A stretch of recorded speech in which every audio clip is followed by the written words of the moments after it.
열왕기서의 말씀, 열왕기 상서, 하서 몇 달 동안, 긴 시간 동안 말씀을 봤어요. 이스라엘의 왕들, 남쪽 나중에 갈라져 남쪽 유다의 왕들, 북쪽 이스라엘의 왕들. 우리나라 왕들도 잘 모르는데 저 나라의 왕까지 다 알려고 하니 뭐 또 알 필요 있으니 듣기만 하면 되는 거지. 듣기만 하면 되는 거지. 그 나라 왕까지 다 이야기를 듣고 또 우리 말에 익숙치도 않는 발음도 요상한 발음으로 해서 읽어보려고 하니 쉽지 않았어요. 애썼어요. 고생하셨어요. 예. 그런데 이 열왕기서는 오늘 아주 중요한 이야기예요. 열왕기서를 관통하는 대주제의 말씀, 그것은 하나님의 주권이에요. 하나님이 하신다는 거예요. 자기가 왕이 되고 싶고 자기가 뭔가를 하고 아니에요. 하나님이 세우신다는 거예요.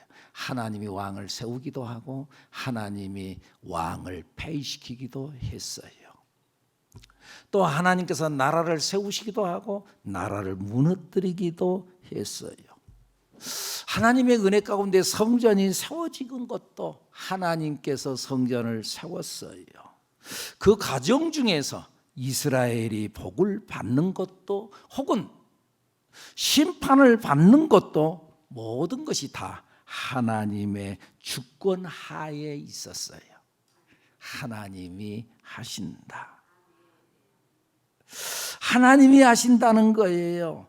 인간의 어떠한 노력, 계획, 책략에 상관없이 하나님은 계획하신 일들을 진행한다는 거예요.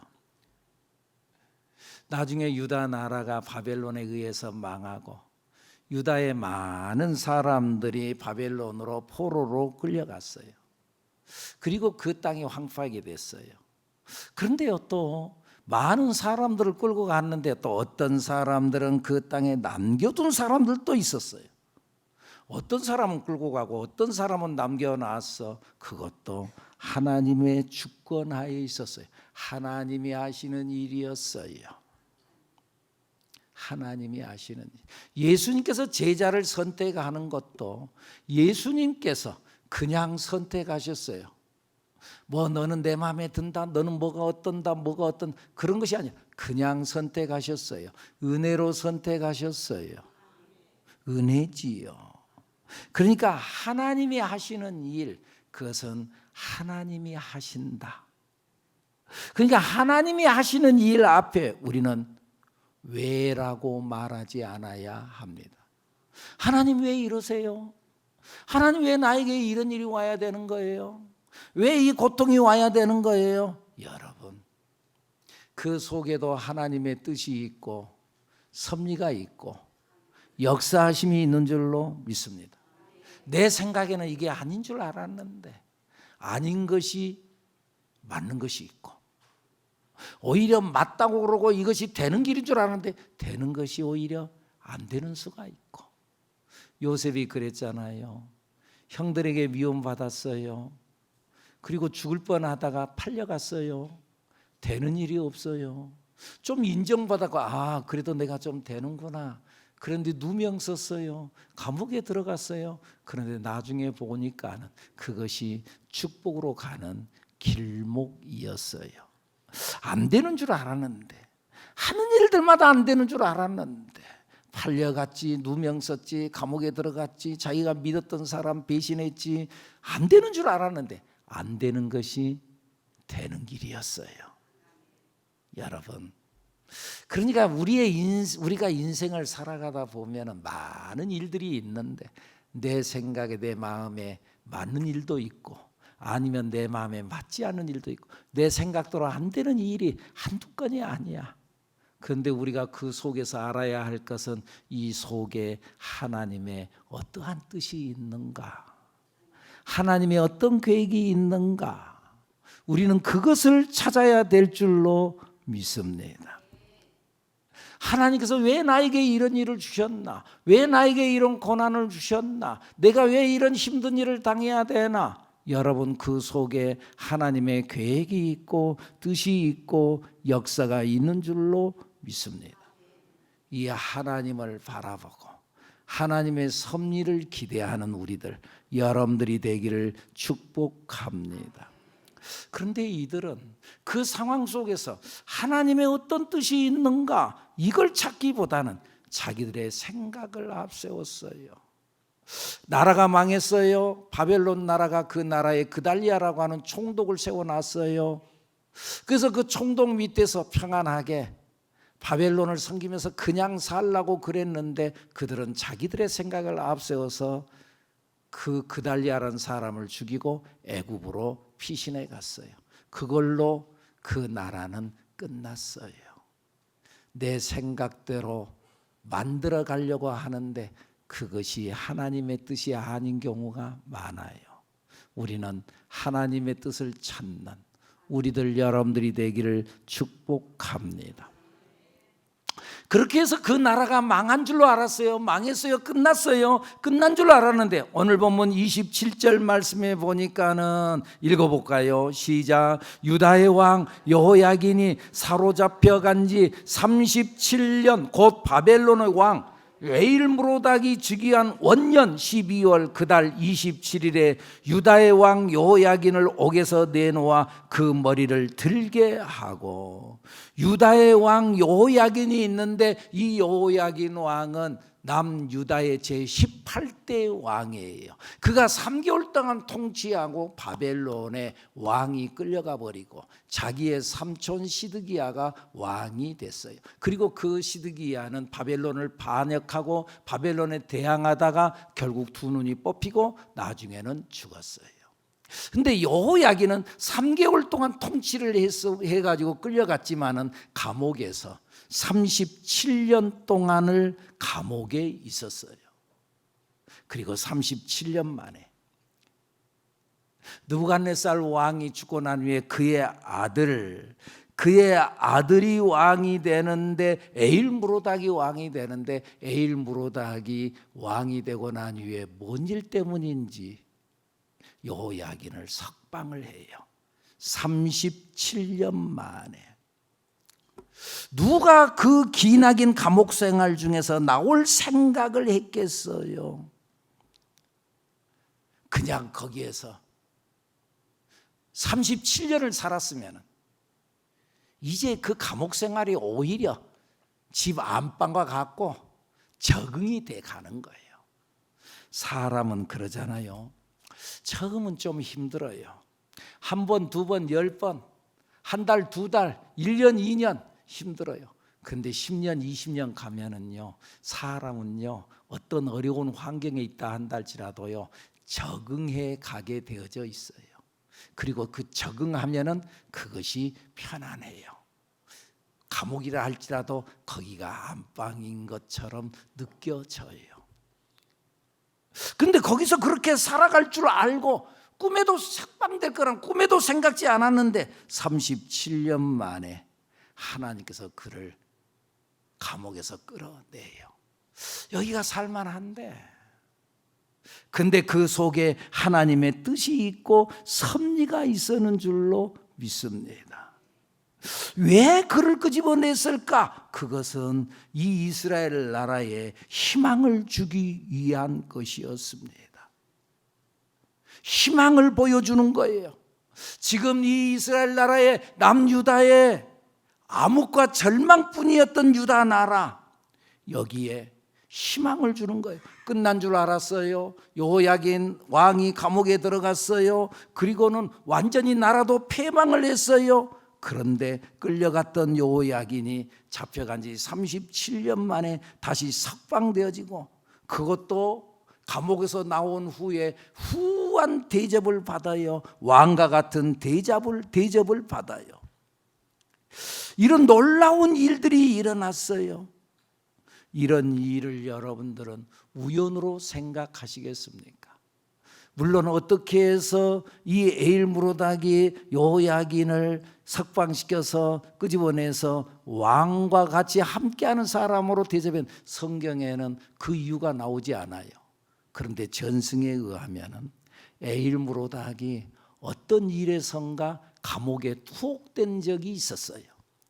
투옥되었을 때에 그때 그 감옥 중에서 여호야긴을 만났어요. 그때 그를 좋게 봤어요. 자기가 왕위에 올라서자 여호야긴을 석방시키고 자기와 같이 함께 친구같이 지내게 되었어요. 여러분, 이것을 우연으로만 보겠는가? 이 속에 하나님의 뜻이 있고 섭리가 있었는 줄로 믿습니다. 그러니까 여러분, 아무리 안 되는 일이 있고 어렵고 힘든다 할지라도 그 가운데서 절망하지 마세요.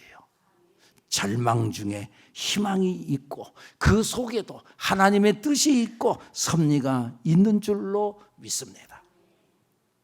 그래서 잠언서 16장 9절에서 우리가 잘 아는 말씀, 사람이 그의 길을 계획할지라도 그 걸음을 인도하시는 분은 여호와 하나님이시라고 말씀했어요.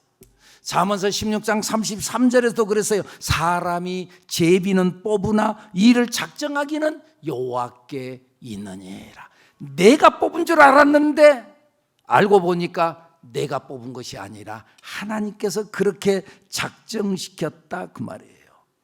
여호야긴 왕을 회복시켰던 하나님, 그 하나님의 뜻은 이스라엘에 희망을 주기 위한 하나님의 사랑이었습니다. 지금까지 열왕기서의 역사는 어둡고 암울했습니다. 희망은 전혀 보이지 않았습니다. 그러나 열왕기 끝에서 여호야긴을 석방시키고 회복시킨 이유는 하나님께서 아직도 이스라엘을 버리지 않으셨다는 희망을 보여준 것이었습니다. 여호야긴의 회복은 이스라엘 민족의 회복이었습니다. 여러분, 하나님은 우리에게 복을 주실 때 이렇게 복을 주세요. 열매로 복을 주지 않고 항상 씨앗으로 복을 줘요. 당장에 나타난 건 없어요. 그런데요, 희망의 씨앗으로 복을 줘요. 오늘 우리에게 희망의 씨앗은 뭐예요? 예수 그리스도인 줄로 믿습니다. 여러분들 우리 교회에 나오시면서 교회 현수막이 이렇게 붙어 있는 이 교회 앞에 놓여진 그 현수막, 그 게시대 위에 쓰여 있는 글을 본 적이 있습니까? 뭐라고 써 있던가요? 교회 앞에 들어올 때 뭐라고 써 있나요? 희망의, 잘 몰라요. 그래, 날마다 보니까 눈에 안 들어오죠. 희망의 씨앗 예수 그리스도. 뭐가 희망의 씨앗이라고요? 예수 그리스도. 희망의 씨앗 예수 그리스도. 여러분, 하나님은 우리에게 희망을 주기를 원하십니다. 그런데 그 희망은 다른 데 희망이 있는 게 아니라 예수님인 줄로 믿습니다. 예수님이 희망이요. 예수님이 희망의 씨앗이요. 주 여호와의 말씀이니라. 너희를 향한 나의 생각을 내가 아나니 평안이요 재앙이 아니니라. 너희에게 미래와 희망을 주는 거죠. 지금 현재 이스라엘 나라가 망했어요. 망한 가운데서 내가 너희에게 행한 모든 걸 내가 안다. 이건 재앙이 아니라 너희에게 미래와 희망을 주는 것이다. 하나님은 우리에게 희망을 주기를 원하시는 하나님인 줄로 믿습니다. 여러분, 혹시 어려운 일 있나요? 절망할 수밖에 없는 힘든 일이 있나요? 정말 통곡하는 것이 있나요? 그래도 실망하지 마세요. 절망하지 마세요. 포기하지 마세요. 성경 우리에게 말씀하잖아요. 선을 행하되 낙심하지 말지니 포기하지 않으면 때가 이름에 거두는 날이 올 줄로 믿습니다. 가장 적당한 날에 가장 좋은 곳으로 우리에게 역사하여 주실 줄로 믿습니다. 예수님께서도 요한복음 16장에서 말씀하시기를 이것을 너희에게 이르는 것은 너희로 내 안에서 평안을 누리게 하려 함이라.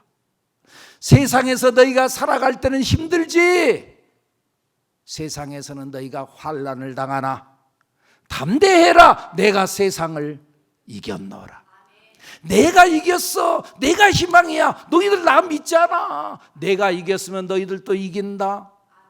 너희 속에 내가 있고 내 속에 너희가 있지 않니? 내가 이겼어.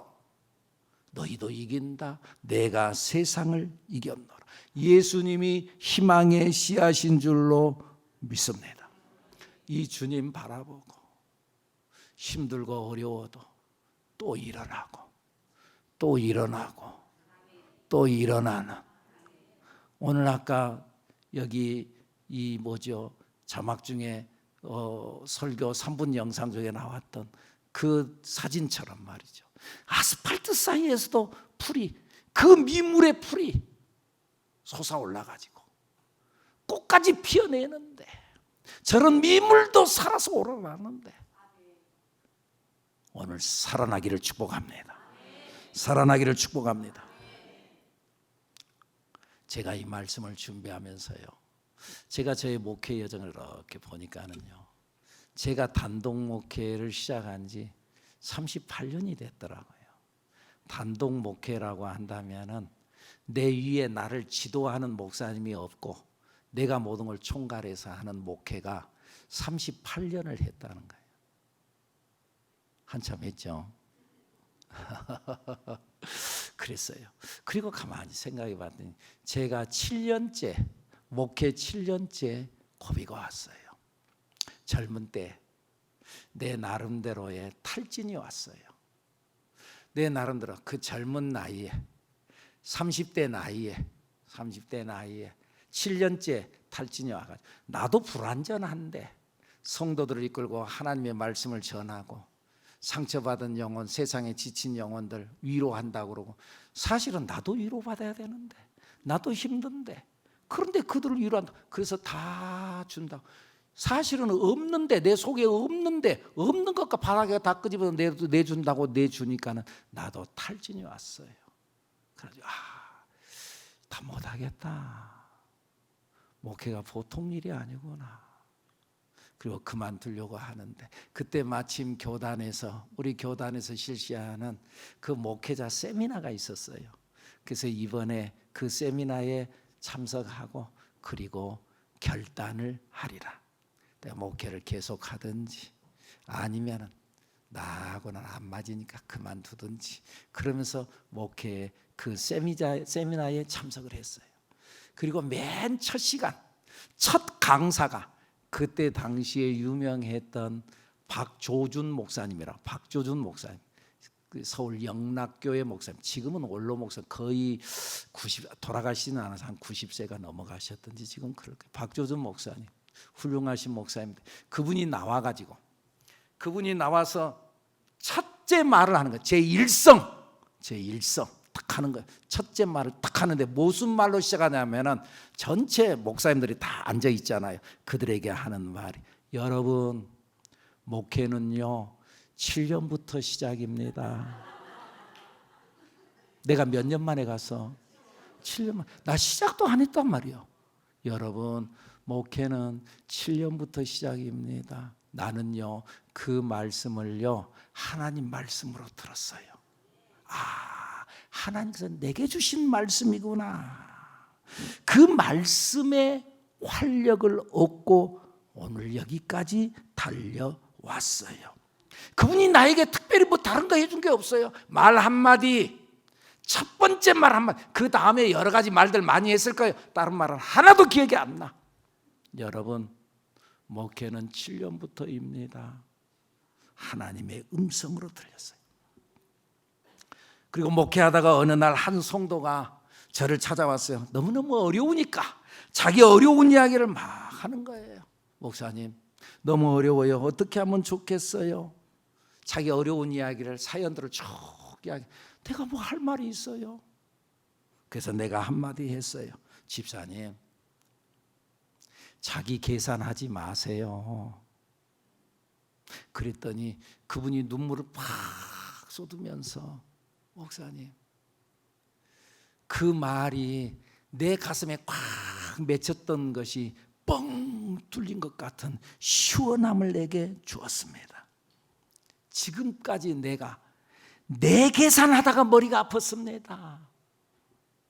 내가 이렇게 하고 저렇게 하고 아이들은 어떻게 키우고 뭐 어떻게 하고 남편은 어떻게 하고 뭐 어떻게 하고 돈은 어떻게 해가지고 어떻게 하고 내 계산하다가 이렇게 머리가 아팠습니다. 이제는 하나님께 올려드리겠습니다. 내가 그분에게 해준 것이 없었어요. 문제 하나하나에 이건 이렇고요 저건 저렇고요 해답을 말한 적도 없었어요. 돈 문제 해결해 주지도 않았어요. 직장 문제, 자녀 문제, 남편 문제 아무것도 해준 게 없었어요. 다만 말만 했어요. 말만.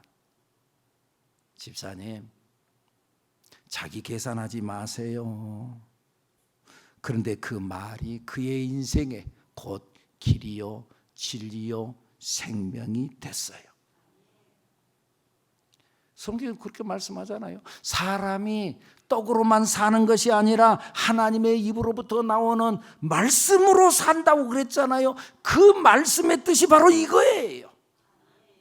떡으로 산다고요? 먹는 걸로 산다고요? 입는 걸로 산다고요? 집으로 산다. 그래도 집이 있어야 집으로 산다고요? 그러면 그건 짐승이야. 개, 돼지랑 똑같아. 사람은 그걸로 사는 게 아니라 꿈으로 살고 희망으로 살고 말씀으로 사는 줄로 믿습니다. 그래서요 여러분, 하나님께서는요 우리에게 복을 주실 때 어떻게 복을 주시는 줄 아세요? 하나님께서는 말씀으로 우리에게 복을 주세요. 말씀으로 우리를 축복하세요. 하나님께서는 우리에게 복을 주실 때 당장 눈에 보이는 어떤 현상으로 축복하지 않아요. 봐보세요. 하나님께서 어느 날 아브라함을 불렀어요. 아브라함에게 축복을 약속해요. 내가 너로 큰 민족을 이루고 내게 복을 주어 내 이름을 창대케 하리라. 너는 복이 되리라. 복의 근원이 될지라. 그 말씀이 있고 난 후에 당장에 아브라함에게 놀라운 역사가 일어났나요? 그때까지 아브라함에게 아들이 없었어요. 근데 큰 민족을 준대요. 그러려고 하면은 지금 아들이 갑자기 임신이 되어지고, 근데 임신을 돼갖고 보니까는 12쌍둥이가 배 안에 들어있고 갖고 낳을 수 있나? 하여간 그런 뭔가 놀라운 일들이 일어나야 되는데 말씀만 해놓고 아무런 일이 일어나지 않았어요. 25년 동안 아무런 일이 일어나지 않았어요. 그리고 그의 나이 100세 때에 겨우 아들 하나 줬어요. 그런데 세월이 지나고 보니까는 진짜 하나님께서 아브라함에게 약속한 그 말씀이 그대로 이루어지는데 그가 오래 참아 약속을 받았느니라. 여러분, 하나님께서는 아브라함에게 복을 주셨는데 말로만 축복했어요. 야곱도 그러잖아요. 야곱이 형 에서를 속이고 아버지 이삭에게 축복 기도를 받잖아요. 오늘 새벽에도 오늘 9월 첫날이라고 얼삭이라고 새벽에 나와서 강단 위에 올라오신 여러분들 축복 기도해 준다 그랬는데 이 야곱도 아버지 이삭에게 축복 기도를 받잖아요. 축복 기도를 받았잖아요. 축복 기도를 받았으면 뭔가 일이 일어나야 되잖아요. 축복 기도를 받았는데 그래서 일이 일어났나요? 좋은 일이 일어났나요? 대답 좀 해봐요. 아무런 일이 안 일어났어요. 축복 기도 받았는데 아무런 일이 안 일어났어요. 오늘 새벽 기도에 축복 기도 받고 난 후에 여러분 일이 일어났나요? 아무도 대답이 없군요. 야곱에게도 아무런 일이 일어나지 않았어요. 오히려 어려웠어요. 오히려 형이 자기를 죽이려고 했어요. 그리고 도망갔어요. 그리고 베델에서 해가 뉘엿뉘엿 넘어갈 때 그때 참 서러웠어요. 돌을 베개 삼고 누워 자는데 하늘에서 사닥다리가 내려오고 거기에 천사들이 오르락내리락 하고 그리고 하나님의 음성이 들렸어요. 내가 너와 함께 있어 내가 어디로 가든지 너를 지키며 너를 이끌어 이 땅으로 돌아오게 할지라. 내가 네게 허락한 것을 다 이루기까지 너를 떠나지 아니하리라 하신지라. 하늘의 음성이 들렸어요. 자, 아버지한테 축복기도 받고 아무런 일이 안 일어났어요. 하나님께서 직접 나에게 말씀했잖아요. 내가 너에게 약속한 것을 다 이루기까지 너를 떠나지 아니하리라. 말씀을 하나님의 음성으로 들어. 그러면 일이 일어나야 되잖아요. 기적이 일어나야 되잖아요. 기적이 일어났어요, 안 일어났어요? 그래도 아무런 일이 일어나지 않았어요. 그리고 자기의 삼촌집에서 20년 동안 죽도록 고생했어요.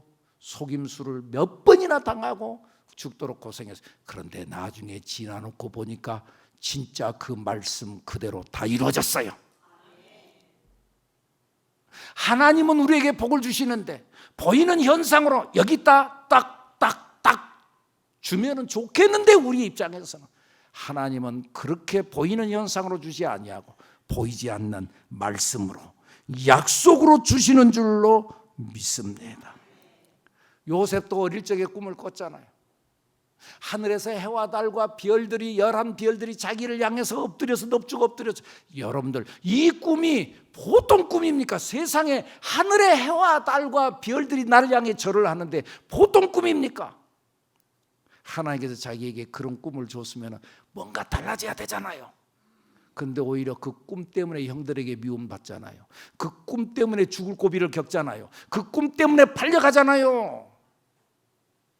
근데 결국 어떻게 돼요? 진짜요, 22년 만에 그 형들이 자기 발 앞에 와서 무릎을 꿇고 엎드리잖아요. 말씀대로 하나님은 이루시는 하나님. 하나님 우리를 축복하시는데 보이는 현상으로 주는 것이 아니라 말씀의 씨앗을 통해서 우리에게 복을 주시는 하나님. 물론 당장은 눈에 보이지 않아. 당장은 꿈이 있는 사람이나 꿈이 없는 사람이나 보이는 것은 똑같아. 여러분, 꿈이 있는 사람이 모양이 다른가요? 꿈이 없는 사람은 모양이 좀 이상한가요? 다를 바가 없어. 똑같아.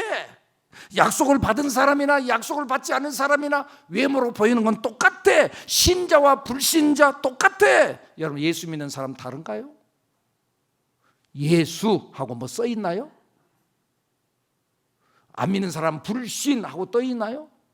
똑같아. 다른 거 없어. 그런데 그 속에 들어있는 것은 달라요.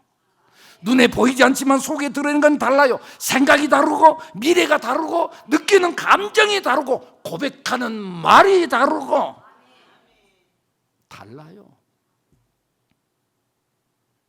여러분, 암탉이 알을 이렇게 품는데 그 알을 품어가지고 나중에 때가 돼가지고 그 안에 어떤 것들은 알을 깨고 병아리가 가서 생명이 삐약삐약 하고 나오고, 어떤 것들은 골아서 썩어가지고 그대로 깨져 없어져 버려요. 어떻게 달라요? 유정란과 무정란. 물론 유정란과 무정란은 겉보기에는 다를 바가 하나도 없어요. 유정란은 뭐가 어떻게 다르게 생기고 무정란은 또 다르게 생기고 그러지 않았어요. 색깔이 달라요? 똑같아요. 그러나 같지 않아요. 유정란에는 생명이 들어있고 무정란에는 생명이 없어요. 물론 눈에 보이지는 않아요. 하나님의 축복은 이와 같아요. 생명은 눈에 보이지 않아요. 그 속에 하나님의 생명이 있는 사람과 생명이 없는 사람과 눈에 보이지 않아요. 그러나 달라요. 속이 달라요. 생각이 달라요. 하나님의 축복은 바로 이것으로 주는 거예요. 씨앗으로 주는 거예요. 하나님은 축복을 열매로 주지 않아요. 우리의 가슴에 씨앗을 심어요. 무슨 씨앗? 말씀의 씨앗을 심어요. 희망의 씨앗을 심어요. 가능성의 씨앗을 심어요. 너 어렵지? 힘들지? 그래도 너 그렇게 안 끝난다. 두고 봐라. 힘을 내. 말씀의 씨앗, 희망의 씨앗을 하나님은 우리 가슴 속에 집어넣어요. 목사가 설교하는 것도 마찬가지예요. 설교는 씨를 심는 일이에요. 여러분의 가슴에 하나님의 약속을 심어주고 가능성을 심어주는 일이에요. 믿음을 심어주는 일이에요. 여러분 가슴 속에 희망을 심어주는 일이에요. 물론 심었다고 해서 다 그대로 싹이 나고 열매를 맺는 건 아니에요. 토양에 따라서 달라요. 마태복음 13장에 보면 4가지 밭이 나와요. 길가에 떨어진 씨앗, 돌짝밭에 떨어진 씨앗, 가시덤불 속에 떨어진 씨앗, 좋은 밭, 옥토에 떨어진 씨앗. 다 씨앗이 떨어졌다고 해서 열매를 맺지는 않아요. 여러분 가슴 속에 하나님의 말씀이 씨앗이 떨어진 것, 열매 맺기를 축복합니다. 열매 맺기를 축복합니다. 희망의 씨앗을 놓지 않는 여러분들이 되기를 축복합니다. 어떤 상황 속에도 절대 절망하지 말고 포기하지 말고 말씀 붙잡고 희망으로 일어나는 여러분들이 되기를 축복합니다. 현실을 보지 말고, 물론 현실은 어렵습니다. 여러분 현실이 어렵지 않은 사람이 어디가 있어요? 다 나름대로 어려워요. 나만 어렵다고 말하지 마세요. 그런데 그 어려움 중에 말씀 붙잡으세요. 희망을 붙잡으세요. 하나님의 말씀 붙잡고 일어나는 여러분들이 되기를 축복합니다. 축복합니다. 기도합니다.